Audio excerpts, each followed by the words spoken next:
मंत्र्यांचे ओएसडी आणि खासगी सचिव म्हणजे पीए यांना मुख्यमंत्र्यांची आता मंजुरी मिळालेली आहे।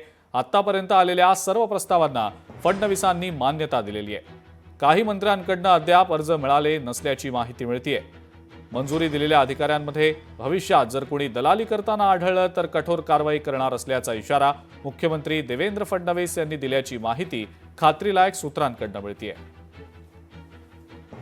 चेतन ननावरे आपले प्रतिनिधी या संदर्भातली अधिक माहिती आपल्याला देत आहेत। चेतन, ही कॅबिनेट बैठकीमधली इनसाइड एक स्टोरी महत्त्वाची समोर येताना दिसतेय। ओएसडी आणि पीएनच्या संदर्भात ज्या पद्धतीने मुख्यमंत्र्यांनी आता निर्देश दिलेले आहेत, अनुषंगाने काय नेमकी अपडेट आहे?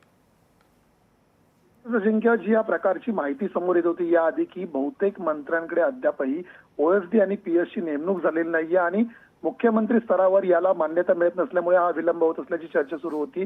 मात्र या चर्चेला पूर्णविराम देत आतापर्यंत जेवढ्या मंत्र्यांचे जे पीए आणि एकंदरीतच ओएसडी संदर्भातील प्रस्ताव आलेले आहेत त्या सर्व प्रस्तावांना मंजुरी देण्यात आलेली आहे। काही मंत्र्यांकडून अद्याप या नेमणुका संदर्भात प्रस्ताव आले नसल्याची माहितीही मुख्यमंत्री कार्यालयाकडून मिळत आहे।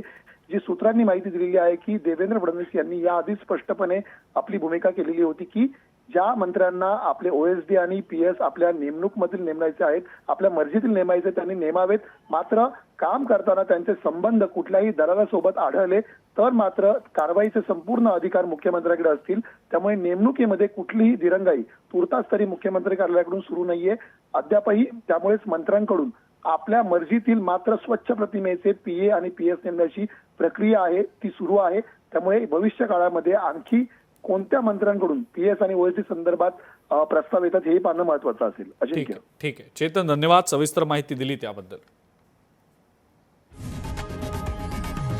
लोकशाही मराठी ऐका, पहा, जागरूक रहा।